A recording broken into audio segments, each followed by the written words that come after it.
आ गई vacancy friends. Finally Delhi police constable 2025 का notification जारी हो चुका है। आप देख सकते हो constable male and female in Delhi police examination 2025। Friends, जो एप्लीकेशन फॉर्म भरने की जो प्रारंभिक तिथि है वो है 22/9/2025। 22 सितंबर से इसके फॉर्म भरेंगे और फॉर्म भरने की जो लास्ट डेट है वो है 21/10/2025। मतलब 21 अक्टूबर तक आप इसके फॉर्म भर सकते हैं। और जो लास्ट पेमेंट की जो डेट है, लास्ट कब तक आप पेमेंट कर सकते हो, वो है 22/10/2025। 22 अक्टूबर तक आप इसका पेमेंट कर सकते हो।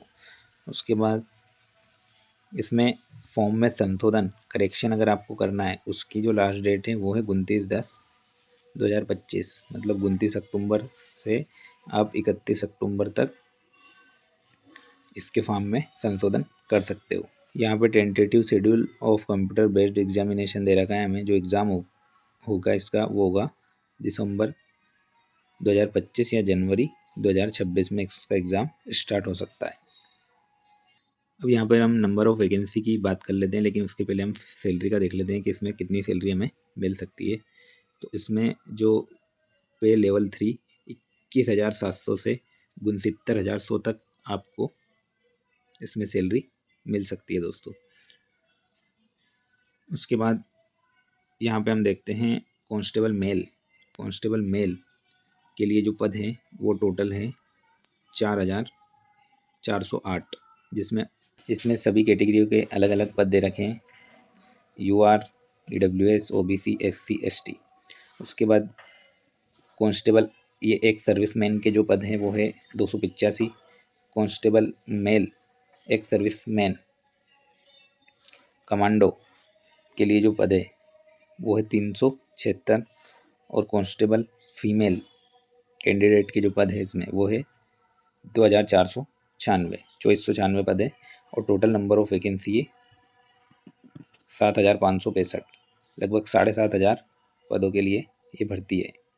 फ्रेंड्स, अब हम सिलेबस की बात कर लेते हैं। इसमें जो पेपर होगा वो उसमें 100 क्वेश्चन आएंगे और 100 नंबर का पेपर होगा आपका।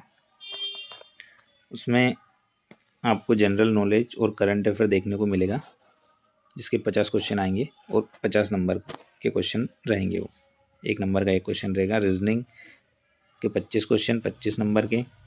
न्यूमेरिकल एबिलिटी मैथ्स के जो क्वेश्चन हैं गणित के, वो आपको 15 क्वेश्चन देखने के लिए को मिलेंगे इसमें। उसके बाद computer fundamentals, MS word, communication, internet, आपको 10 क्वेश्चन देखने के मिलेंगे 10 नंबर के। इसमें जो टाइम रहेगा वो 90 मिनट का टाइम रहेगा। 1.5 घंटे का इसमें समय रहेगा। फ्रेंड्स, इसकी नेगेटिव मार्किंग की बात कर लेते हैं। इसमें 0.25 मार्क्स की जो है वो माइनस मार्किंग रहेगी, नेगेटिव मार्किंग 0.25 मार्क्स की। मतलब 4 क्वेश्चन अगर रॉन्ग होगा तो आपका 1 नंबर कट जाएगा।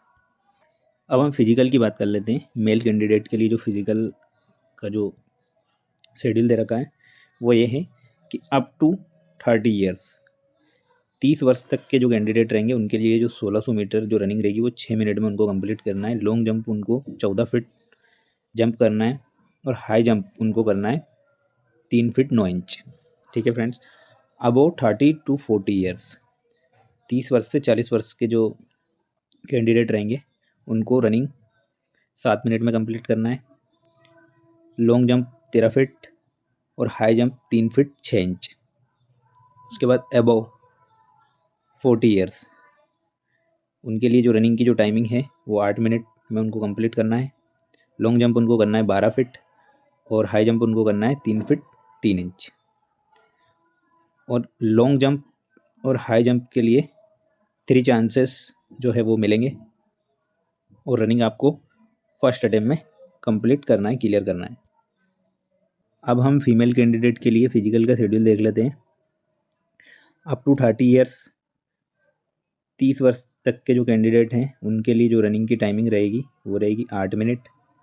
लॉन्ग जंप उनके लिए रहे 10 फीट और हाई जंप 3 फीट।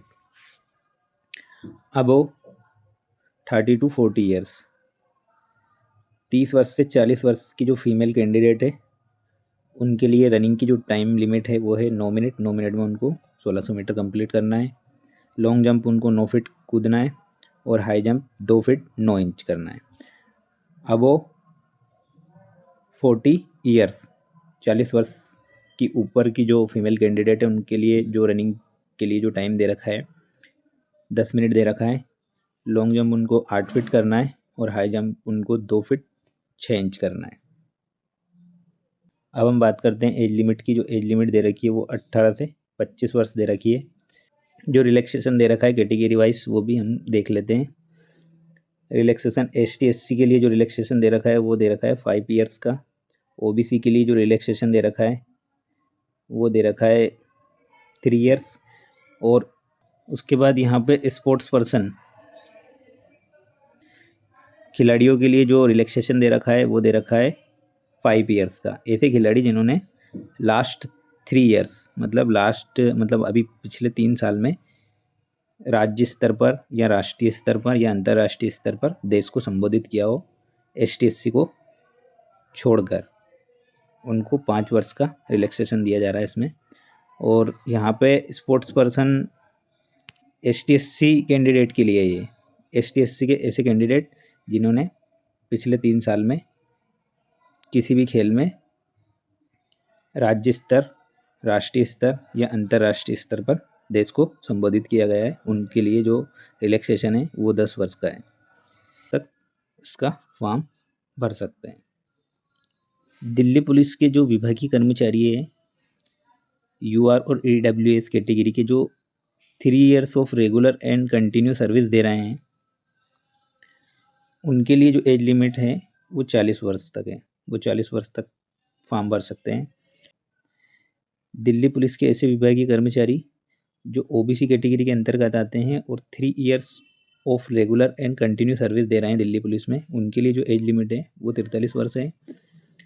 और department candidate of the Delhi police के जो विभागीय कर्मचारी है उनके लिए जो एज लिमिट है वो 45 वर्ष है। उसके बाद 25वां पॉइंट ये बोल रहा है कि दिल्ली पुलिस के जो सेवानिवृत्त जो स्टाफ है उनके सन्स और डॉटर जो भी उनके पुत्र पुत्रियां हैं वो 29 वर्ष तक इसका फॉर्म भर सकते हैं। अब एक सर्विसमैन UR और EWS उनको 3 वर्ष का रिलैक्सेशन दिया है इसमें।